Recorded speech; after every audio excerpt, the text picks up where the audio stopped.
Bienvenue dans les conseils d'histoire, j'espère que vous allez bien.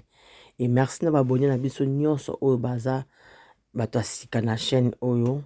Bino ba oyo botala ba vidéo oyo bo s'abonner te, bo s'abonner, bo emaka pe ato sepino na vidéo te emi kaka pour biso makasi ya osala vidéo mosusu.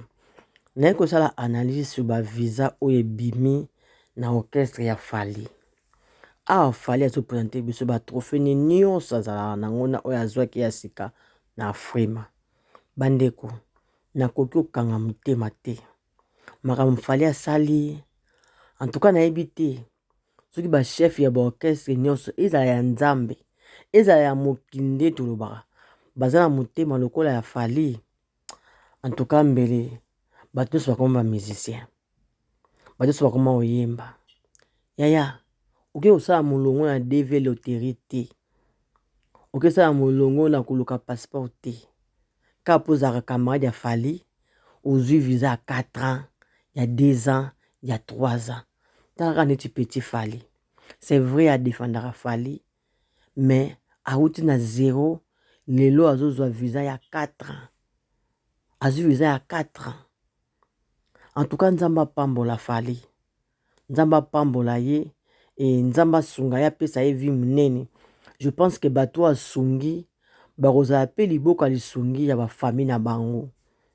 Puisque so balongoli bien da mutu moko batinye na poto basale ba démarche a fouti eloko te bakena ye na poto eza jeté. Et puis poto ngo ya te ya 3 mois te 4 ans 2 ans. Fally aza mutu moko ya ko féliciter. En tout cas, nzamba pambola yo bato bosala ba analyse à la con eza bien te.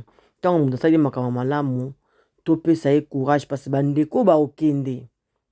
Bazana ba famille oyo ba bana pe ko soutenir bango. Ba famille wana soki bazozwa mbongo pa ndeko na bango akende na poto ba bando pambola kaka nzambe parce que ndeko na bango akende na poto à travers Fally.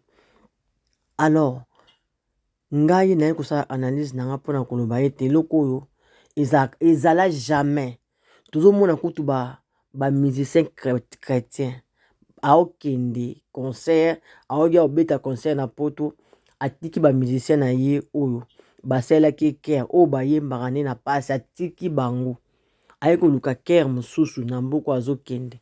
Mais Fally azoyema na ba entourage na ye na ba camarade na ye toujours même ba pasteur azokende babengisaki uta na séminaire moko na poto atiki bato bazaka na ye bato bazwaka ta ko gêner na ye.